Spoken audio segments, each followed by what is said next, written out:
All right. Hello, everybody. It is, I almost said February, but it's March 10th, 2022. It's Thursday. It's time for another Ask Me Anything. And we've got some good stuff this week, as usual. So we'll dive right in. Let's see. First most upvoted question is from Patrick S., not me. And here it is. I shall read it. Okay. So, this will get posted on the YouTube channel and as a podcast in a little bit. But as we film this, today is the last day. It's week 3 in the 2022 CrossFit Games Open. So there's been chitter chatter about open workouts, programming, things of that nature, etc., etc. So Patrick's question is related to that. So there have been comments from people all over the place and all over the internet, either loving the programming, hating the programming, it's too much, it's this, it's that. I mean, I will never see a time that does not occur, and it's occurring again this year. So Patrick's question is, in regards to some comments about the open workouts potentially being programmed with no regard for stimulus, is what some people think is happening. So, Coach Pat, when you programmed workouts before, either for the games, Masters teams, or for the Cascade Classic qualifier, do you always program them with a particular stimulus in mind that you want the athlete to achieve, as you do for the Linchpin programming, or do you program them strictly as tests of fitness? In other words, what is the difference between programming for competition and for GPP? Okay, good question. And there's some both similarities and differences. There's certainly some overlap for sure. So here's what I've got. This what popped into my mind. So done correctly, because you can do anything incorrectly, right? That's easy. But done correctly, yes. Both programming for a competition as well as programming a daily workout to improve somebody's long-term health and fitness, both should be created in an intentional and deliberate manner to achieve specifically defined goals. So there's the short answer to that. It shouldn't be just willy-nilly pulling things out of a hat and hoping for the best. That would be random. That would not be what anybody would want in either your daily strength and conditioning routine or in a competition. At least that's not any sort of competition that I would want to be a part of. I will say that both programming for the CrossFit athlete, and I'm not talking the professional athlete, I'm talking you and me. You work out every day, you're an athlete. Programming for the CrossFit athlete either in a daily sense, again, your daily workout that promotes your long-term health and fitness, or for the CrossFit athlete in a competition, both, in my opinion, are very, very difficult undertakings compared to some other things. If you're programming, and this is not a slight at any other arena, sport, etc., but if you're planning a powerlifting competition, in general, guess what you're going to plan? Bench press, deadlift, and squat. Done. Well, that was relatively easy to plan that competition. Oh, you're planning an Olympic lifting meet. Guess what you're going to plan? 3 attempts at the snatch, 3 attempts at the clean and jerk. Done. Now you're going to plan a CrossFit competition. Well, the world is your oyster. You've got unlimited creativity, which means you can execute it well or you can execute it poorly based upon your level of knowledge, expertise, sophistication, experience, and all that kind of good stuff. So it's a tricky deal, much trickier compared to some other tests, if you will. It's not tough to test the Boston Marathon every year. It's the Boston Marathon. Okay, here we go. So, there are certainly many overlaps between the two, but however, programming a competition, in my humble opinion anyway, from having done both, is far easier, believe it or not, than doing daily programming to promote long-term health and fitness. I don't know if that comes as a shock to some people, but I think it's much easier. And that's not to say that it's easy, but if you're asking me between the two, which is more challenging, creating daily programming that promotes long-term health and fitness, hands down, unquestionably. So let's get into, and I'll tell you why here in a second. But let's get into programming for competition, some things that you would want to consider. How long is the competition? The Open is 3 weeks, it's one workout per week. Are you talking about what used to be regionals or sanctioned events or quarterfinals, or is it a local competition over the course of 2 days? Is it a one-day event where there are one-day competition where there are 4 events? Is it the CrossFit Games where you're going to be there, I don't know, 4 to 6 days, and there's going to be 12 to 15 events? So first of all, when you're laying out the competition, you have to figure out the boundaries or the parameters with which you have to work. So how long is the competition? How many events, tests, workouts where they'll be? Let me move this real quick here. Stand by, sorry. Okay. What's the level of the athlete that you're catering to? Beginner, intermediate, advanced, elite, professional, whatever other nomenclature there happens to be.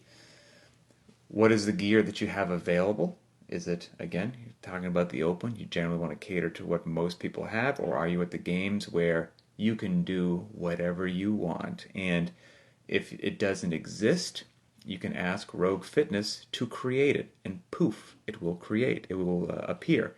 So that all has to be taken into account.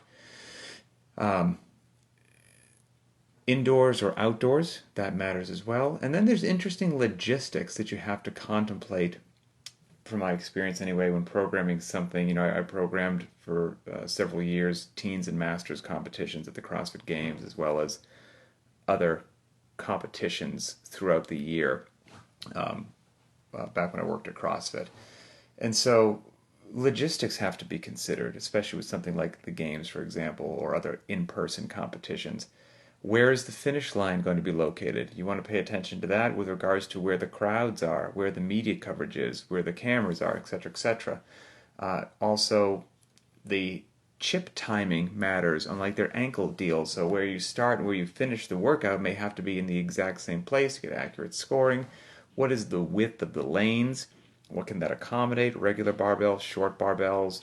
Is there a rig available? Is there not a rig available? What can we do in this location versus the other location? How many athletes can there be in heat?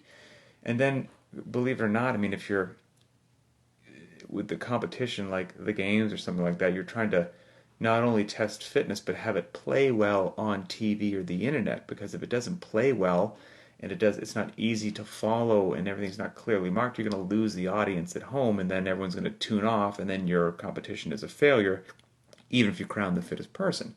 So what looks good on camera? Finishing on a rower doesn't really look good on camera. You could maybe make a fantastic workout, an awesome workout, a great test of fitness that just so happens to finish on the rower with a 1K row. Well, I'm here to tell you, in a live competition, all things considered, and maybe you would do that every now and then, but all things considered, a bunch of athletes just rowing for 3.5 minutes at the end of a competition is really boring. Really boring. So things like that, believe it or not, they have to come into play depending upon what stage in the competition you're in. That doesn't really have to come into play in the Open, so to speak, but again, depending upon what stage in the competition you're in, these are things that you have to think about. I've had to think about in the past.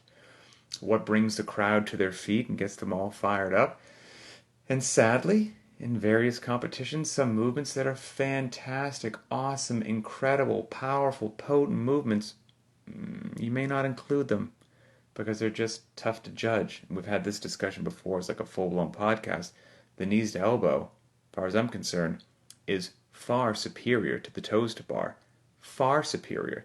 If you told me I could only do one for the rest of my life, easiest choice in the world to improve my health and fitness, knees to elbows. Increase my athletic capacity, knees to elbows. Tough to judge in competition, knees to elbows, really tough to judge. Easy to judge in competition, toes to the bar. So you're probably going to have to make movement selections based upon not only what you're trying to test with the athletes, the gear that you have available, the lane assignments, the width, how does it play with the camera, but are you making your judges' lives easy or miserable as well? All these things come into play.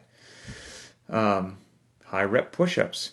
Fantastic movement. What a nightmare to judge. Again, just all things that you have to consider. Where am I here? Scoring system, is it points? Is it total time? Is it something else? Blah blah blah. And then, okay, so all those just general things to consider that maybe didn't pop into people's minds. Then there's the things that you obviously clearly need to consider that are just the major building blocks that should go into a well-designed test. Again, that's just not pulling out silly things at random. This list is not exhaustive, but it gives you a sense of when you are designing events, tests, workouts, you want to make sure you cover your major building blocks, right? Are you going below parallel? Are you pulling from the ground? Are you going overhead? For loading, have you covered light, moderate, and heavy? Or is there a hole in what you've done? You kind of neglected something. Time domains, have they been from short to long? Or have they all been kind of one or kind of the other?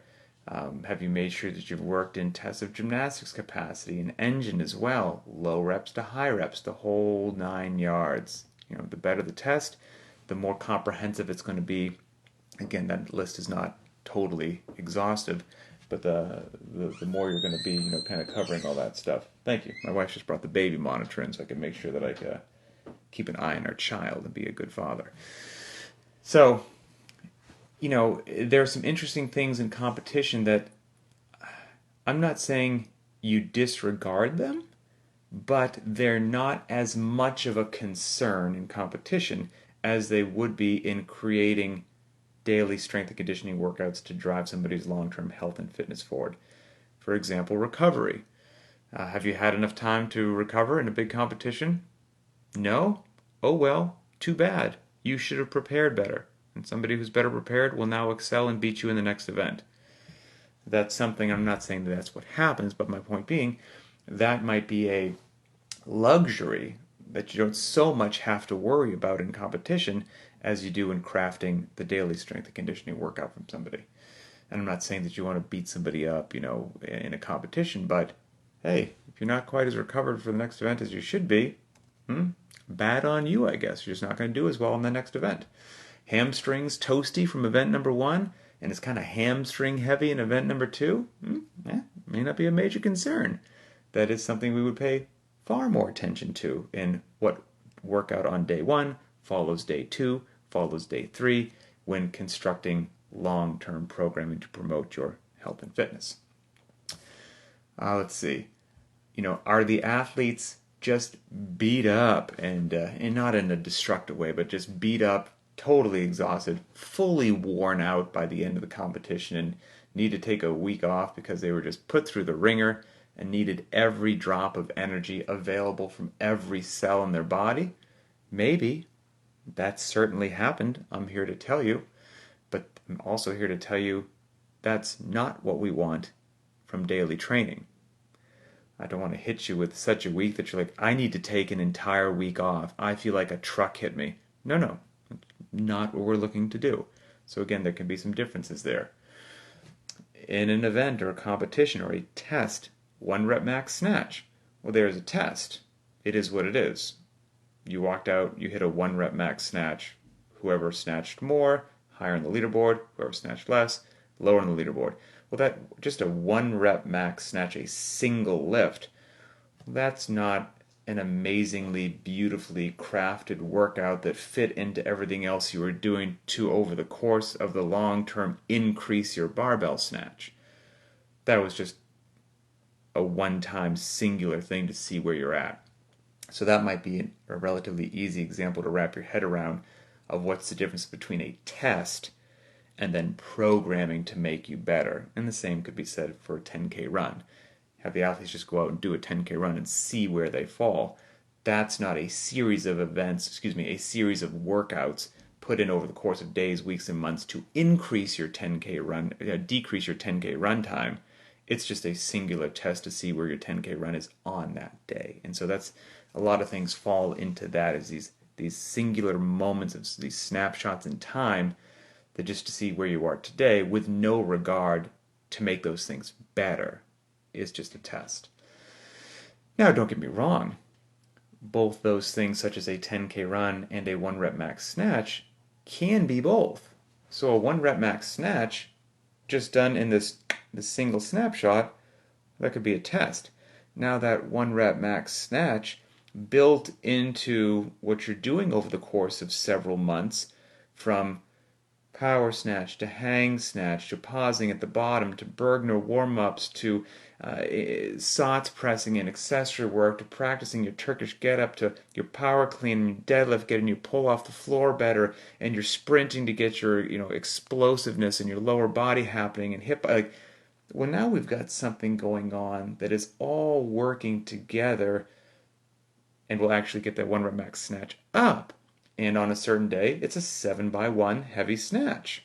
That's not dissimilar from the test, but now that 7x1 snatch in programming that is designed to improve your long-term health and fitness, that is a piece of the puzzle that all has this beautiful synergy to make yourself, to improve each other rather than this one singular test. And again, say the same thing with that 10K run or whatever it happens to be. So, hopefully that kind of helps understand some things as to why programming a competition or tests might be different than programming for training. Programming for training, like I said, I think is far more challenging, and it's also wonderful. It's far more challenging. And the goal with programming daily workouts, CrossFit workouts, strength and conditioning workouts that will improve your long-term health and fitness with all these different things that we want, is that's going to be not these singular tests, but the goal is this beautifully choreographed symphony of weightlifting, monostructural, gymnastics, all just kind of flowing together to stress the athlete's system just enough to promote adaptation, development, growth, but not so much to break them down, wear them down, and leave them overtrained in an unrecovered mess. And that is a beautiful little tightrope to walk, a gorgeous tightrope, and that is really tough to do. Can be done, clearly, but that is really tough to do because you're just not trying to do it today.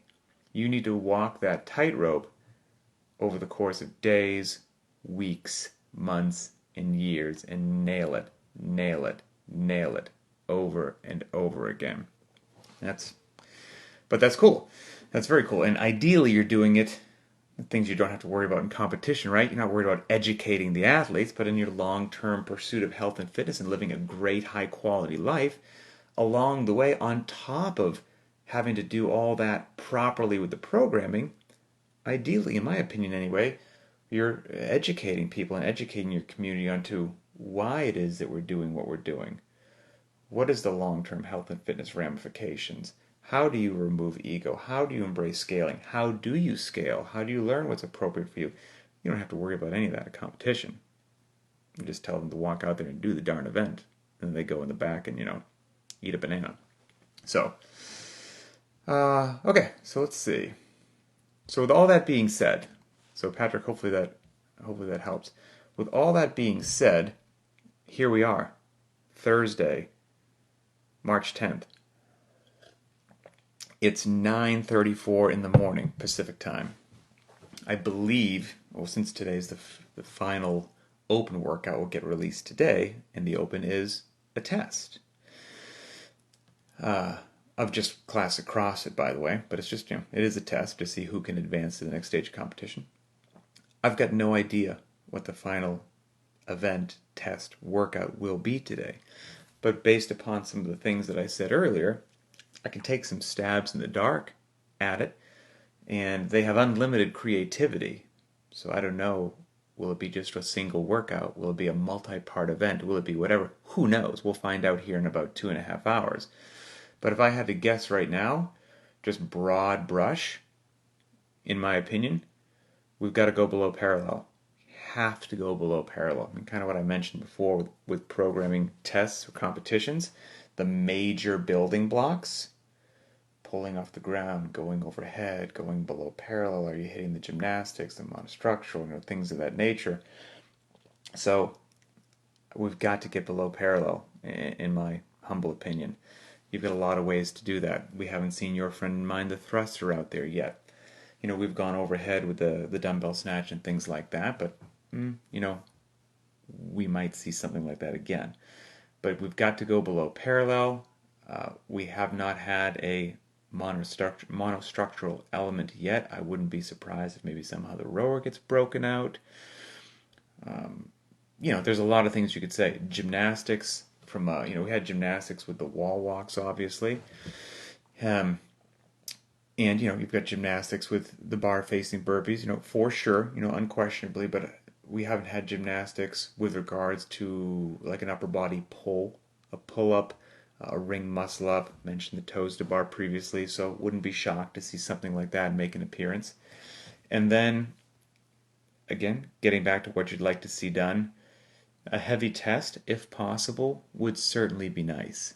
And I can't see the final workout being just a heavy test. Like, hey, 1 rep max clean and jerk. That's 22.3. 1 rep max snatch. That's 22.3. Both of which would get you below parallel and test strength.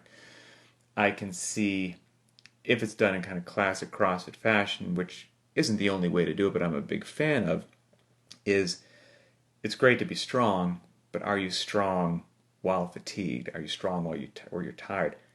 Heavy days at a high heart rate, like we say here at CrossFit Linchpin. So I could see something happening today where there's, kind of a classic CrossFit mixed modality workout that includes below parallel. Maybe it's got the rower in there as well.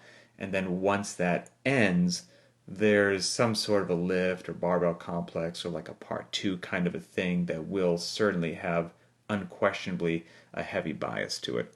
Or, depending upon how the workout was structured, you might be able to have both in the same workout where you've got, and I'm just totally just pulling this out of thin air, I haven't put a lot of thought into this, but you could have something where you're doing a round or two of a certain workout and you have to meet a certain time threshold, and if you get the work accomplished in that time threshold, well, now you have been granted the right to advance to the next X number of minutes to do this other part where now the weight's a bit heavier. And if you accomplish a determined or required amount of work in that, you have punched your ticket to move to the next X number of minute window in which the weight then got heavier again. So the workout's getting longer, you're getting more fatigued, you're doing more work, and while you're doing that, the weight is increasing. And so there's a whole lot of different ways to get to the end state that they would want to get to with regards to having the open be an adequate test. And it will be interesting to see what comes out today. Okay, so let's see. So that was a good question. All right, the next most upvoted question was from Colin J. I'm scrolling down. Here we go. Okay. Colin J. Do you ever sub in other types of exercise instead of doing a programmed workout? Something like hiking, soccer, basketball, rock climbing, etc. If so, what is your go-to substitute activity, and do you track it and be on the whiteboard? So, short answer is rarely. And that's just because my cup runneth over. Free time is a very precious commodity with 3 kids, and what I have to accomplish occupationally, that it doesn't leave a lot for extra time. And then the weekends, just where our kids are in their lives, weekends right now are just, seems like every weekend is filled with kids' sports. Ridiculous. And it's a blessing when they're local and they're just 15 minutes from our house. But this most recent weekend, all the kids' games were an hour away from our house. So we had an hour drive to where our kids were going to play basketball, then an hour drive back home. We've got 2 different boys, 2 boys. Their games were at 2 different locations, both of which were an hour away, playing at 2 different times. Like, Saturday's just poof, it's gone. It's just gone. And then they've got games again on Sunday. It's kids' sports schedules are crazy.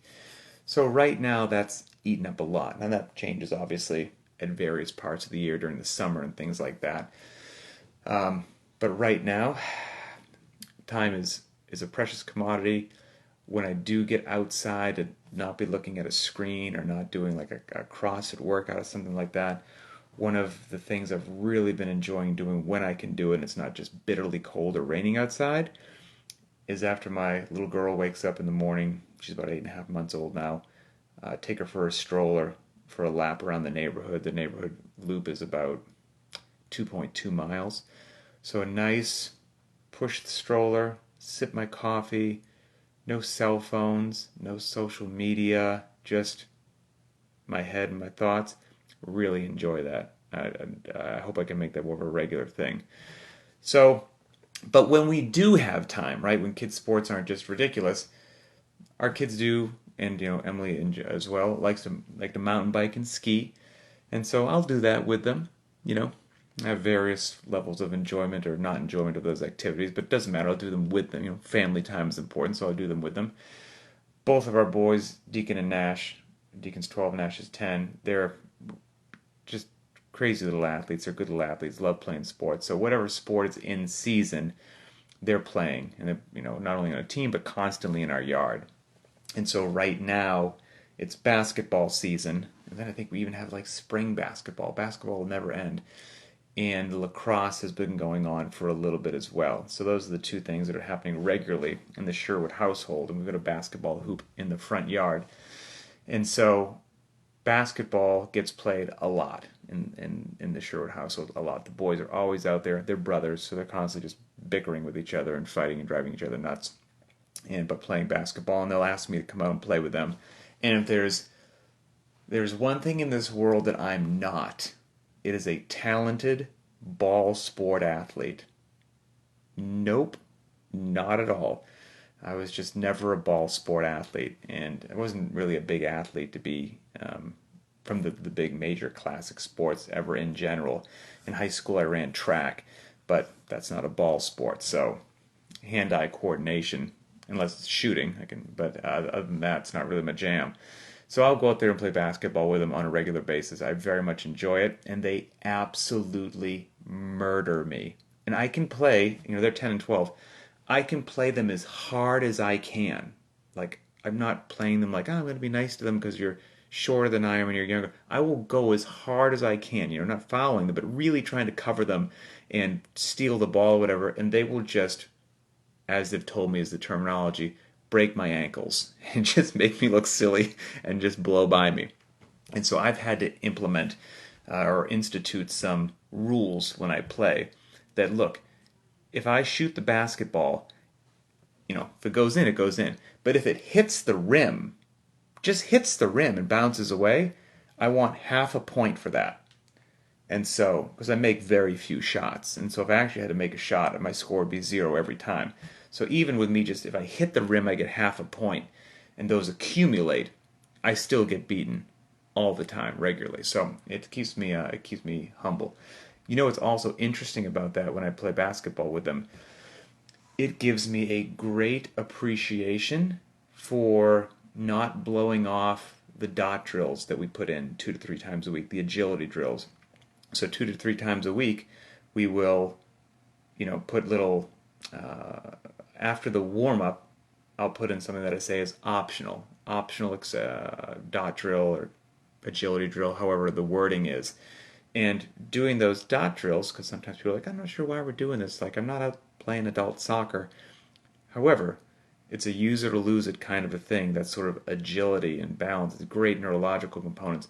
And when I get out there and play basketball with the kids and I'm just pivoting and stopping and going back and forth, which, after you stop playing athletics, it's easy not to do that stuff anymore. Those dot drills probably keep me from just blowing my hamstring out every time. So they're good.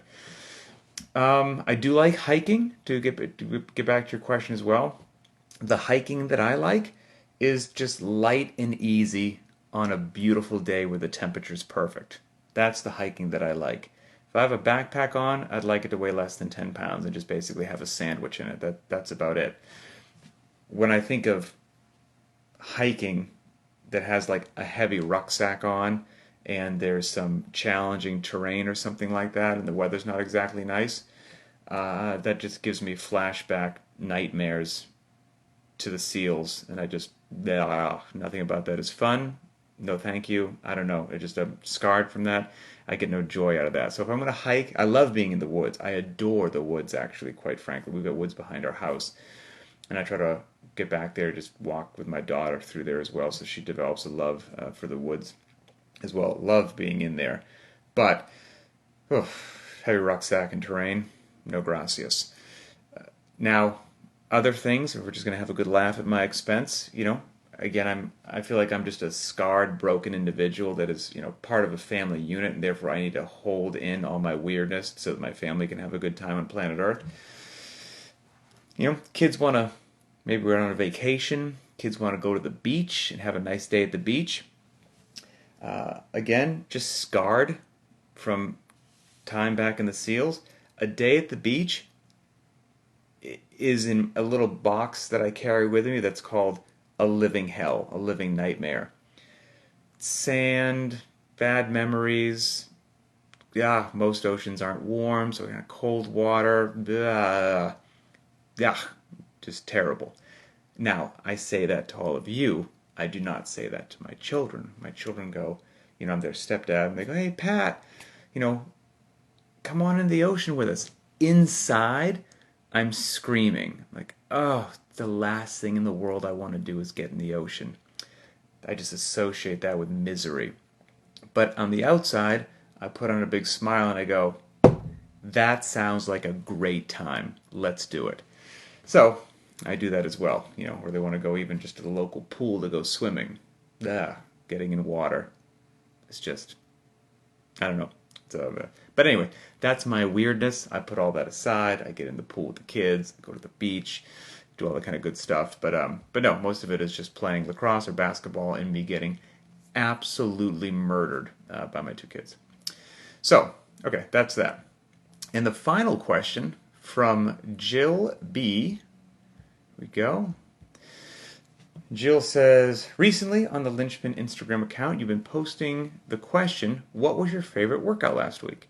Are you going to share any of the results? Are you getting overwhelming majority of answers leaning towards the barbell? Or are they running workouts? I think I know the answer. Haha. It would obviously be the barbell. I try to do that on just during the weekend. If I can remember to do it. I think I do it on Saturday or Sunday. I'll just try to post a little something on a Linchpin Instagram story that just says, what was your favorite workout last week? And there's a little box that people can type in what they like. And I do it just to have fun, just to mess around, and just to hear what's going on in people's heads. And people, like to give their 2 cents as to what they enjoyed. And I'll have to admit, it's really cool. The answers are all over the board. I totally understand where you're coming from, Jill, that you would think most people would love the barbell workouts and hate the running workouts. Maybe we've got the good type of crazy person following Linchpin that gets it, right? That understands variance. Because, the answers are all over the board. Certainly it can be a heavy day, but just as frequently, it'll be the 8x200 meter dash or the 3 round for time mixed modality thing that was just an absolute stinger. I mean, it really does run the gamut, which is pretty darn cool. So I'll try to remember to keep doing those. So that rounds out the most upvoted questions. And now we'll do just a little bit of house cleaning and then housekeeping, and then I'll get to the 3 Linchpin shoutouts. First and foremost, I'll just keep saying it, the garage gym videos. I adore them, and everybody else does as well. They're becoming some of the most viewed videos on the CrossFit Linchpin YouTube channel. So keep sending them in. If you go to the CrossFit Linchpin YouTube channel, there is now a playlist entitled Garage Gym Tours, where members of the Linchpin community from all around the world are filming where they work out, sending them into me. So shoot a video, put it on YouTube, and then send me the YouTube link, and I will put it on the CrossFit Linchpin YouTube channel. And just send it to me at info, I-N-F-O, info at crossfitlinchpin.com. And they're awesome. Check them out. They're so cool. So keep sending those in. I love them. The next part is, if you haven't yet, go to crossfitlinchpin.com, and there's a tab you can click on entitled Testimonials. Go ahead and leave a testimonial. See what you think. You're enjoying your time with Linchpin. Let the world know. That's really cool. And then finally, the Linchpin shoutouts. here we go. We've got 3 for today. Let me see what order I want to do these in. Okay. All right, here we go. The first one is from Carl C. And this is for the workout Annie, which is 50, 40, 30, 20, 10, double unders and ab mat sit-ups. And Carl scored a personal best of 7 minutes and 24 seconds. And he says, some of you all are sit-up ninjas, which, by the way, I agree with, Carl. Unbroken double unders for me today and making steady improvement for a PR. I will take it for before 4:30 a.m. in the garage. That's why I wanted to give this one a shout out. People in the Linchpin community making it happen. Carl in the garage doing the workout of the day before 4:30 in the morning. My hat's off to you, sir. And there are stories like that all around the world of people just being like, well, I'm going to choose fitness today. I got 25 reasons as to why I could blow this off. I'm going to find a way to get it in. So that's awesome. Next one is from Rachel M.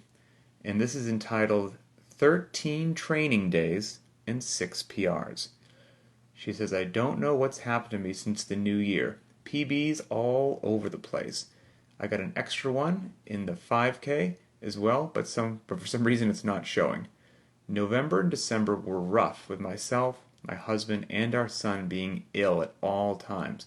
Consistency, however, is paying off now, and all the bugs and viruses have gone, and good times are ahead. Happy New Year, Linchpin. 2022 will be full of gains. And she posted a little photo, screenshot of her Beyond the Whiteboard app, which shows both training days and PRs. Green circles with a check mark are training days, as we all know, and the yellow circles with the lightning bolt are PRs. And out of 13 training days, she had 6 PRs, which is really, really cool. Final one is from Ashley S. And I just entitled this one Push-Ups with an exclamation point. Ashley S. said, went KFT today, moving with a purpose but not trying to push the gas. KFT, for anyone who doesn't know, people will post that they did the workout NFT every now and then, which is not for time. And we do a not for time workout, as everyone knows, once a week, and you're always authorized to do as many as you want, not for time. But I love KFT is kind of for time, which I get the biggest kick out of. I think it's fantastic. I think that I do a lot of my workouts KFT. So she went KFT today, kind of for time, moving with a purpose, but not trying to push the gas too much. Highest point of my day, I can finally do push-ups not on my knees. 3 exclamation points. I can only do 2 in a row without failing, but that's 2 more than I could do when I started. 7 exclamation points. Thanks. How cool is that? So again, and that, maybe linking this back to Patrick S.'s question of programming for a competition versus programming to improve people's long-term health and fitness. That's why I think programming tests are easier, right? Because now, we've got a community of people, everyone from somebody back squatting 495 pounds for a double to somebody getting 2 push-ups in a row. That's a wide range of individuals, right? And a wide range of capacity. And yet, intelligently designed and crafted programming allows both of those individuals and everyone in between to advance. And that is way tougher to do than to program a competition, again, in my humble opinion. So, love sharing these stories from the Linchpin community. Keep the garage gym videos going. Absolutely love them. And enjoy your rest day. And I will see you in the Facebook group.